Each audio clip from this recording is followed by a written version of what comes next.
1,000 round a minute machine gun, and we could have Bren guns on each side at the start, with either a choice of a .5 Browning or a heavy Vickers mounted on a rear mount. So we had a lot of firepower and four-wheel drive, which saved us in sand. By this time, all the maps of the desert that had our routes on, we knew which way to go. So once they got that, then Paddy felt he was free and he could go and operate, which he did. They did do. The SAS's new tactics, mass motorized assaults, proved indispensable in the decisive battle in El Alamein. Got our machine guns up from the bottom of the truck and started blowing hell out of them. Short, snappy and exhilarating. The story is far too long and I'm fed up writing. But there's no use writing this stuff. People think you're shooting a line. The most fantastic things happen every time we go out.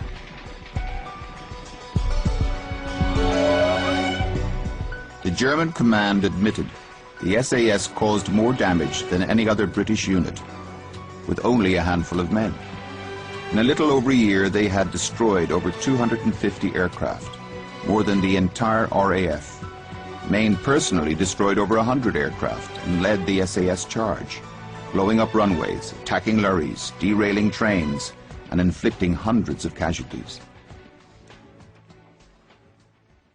These accomplishments were quickly overshadowed by the capture of David Stirling. From his prisoner of war camp, he appointed Maine his successor. I don't think he could ever have commanded an ordinary regiment, Stirling said, but he was exactly what I needed to succeed me as commander of the SAS. Ruthless and deadly. The new commanding officer embodied the ethos of the SAS. He set a good example to everybody. He would go ahead, he would undertake any risk if he thought it worthwhile.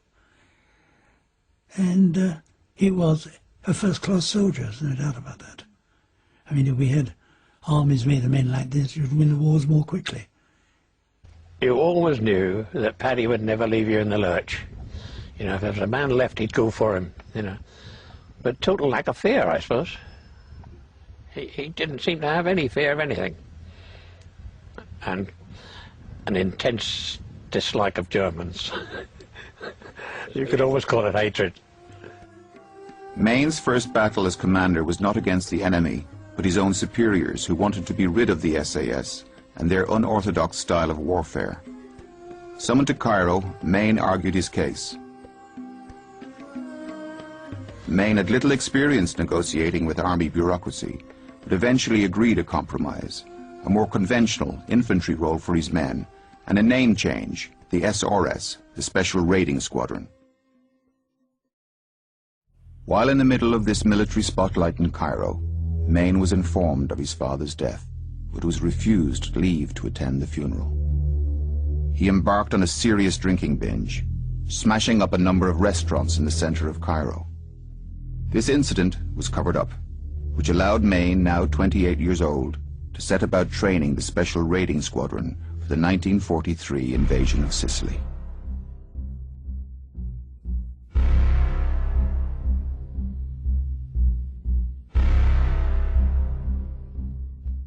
Paddy believed in everything being done how it should be done. For example, when we went on the first Sicily landing, just before we went, Montgomery interviewed us and tried to give us a pep talk, you know, the usual bull. And he told us the challenge was going to be desert rats.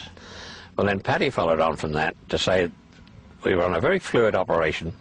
We had to take these gun batteries, and then we had to move on to take the control center and so on and so on.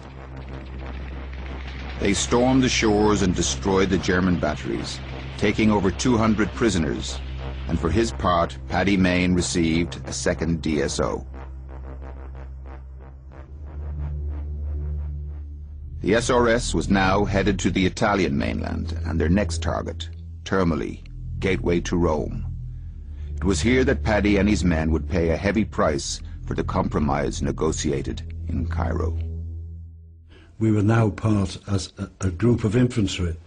And SAS were not designed to work as a group of infantry, we were designed to work in groups of 4. Things had changed. It wasn't then Special Air Service, it was SRS, and it was Special Raiding Squadron.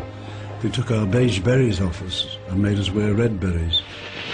The SRS suddenly found themselves under a fierce German counterattack. My troop had been the first to land, and Paddy came along and said to me, "All right, you've done your job. There's a school there. Go in there and make yourself a cup of tea or something," which I did. And I'd been there about half an hour, I suppose, when Paddy's messenger came along and said, "You're wanted back in the line. Come back." And by then, I had a truck and a driver. So I came down and got him a truck, and then I saw Paddy's batman coming towards me from down the road. So I leaned out of the window and called him by name, and at that moment a shell dropped on the back of the truck. Every one of my chaps was killed, including the driver next to me, who was, I suppose he had no shell marks, but he was dead. The chap I was talking to through the window was blown to pieces, and I wasn't touched, just quite mad, but I wasn't touched. And sadly we lost over 32 people at Termley by being used as infantry.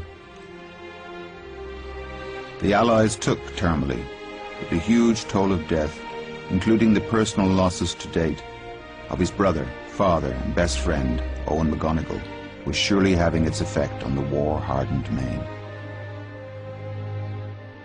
His worst times were between operations. I'm sure he was very unhappy when he had to go back to base. The thought struck me, when looking at some photographs of Maine, that he appears in so many of the photographs to be detached. I think the reason for his air of detachment is, as you rightly say, his own personal method of surviving as a sane person. Although his brilliant leadership and tactical skills were finally being recognized, Maine was becoming even more withdrawn, preferring books to the company of friends. He was at his best in action. It was when we were out of action that he was most frightening. But when we were in action, he was unbeatable. I don't think there was another soldier quite like him. Like and admiration can often be slightly confused. What I do know from the conversations I had with the men who served with him in North Africa and Italy and in Europe was that they respected him and admired him, but I do not think that they actually liked him. Many of them, to a certain extent, feared him. They feared his often unpredictable changes of mood. And when he switched into violent mode, he was no respecter of persons. You never knew how to take him. One minute he'd be your mate, almost. The next minute he'd be the colonel. You know, you didn't know quite how to take it. I've forgotten how it came about, but he wanted to punish somebody for something I can't quite remember. I think I may have said, "Why don't you take his beard off?" or something stupid like that. Don't get, I was only about 23, 24 at the time. And he said, "That's a good idea, I'll take yours off."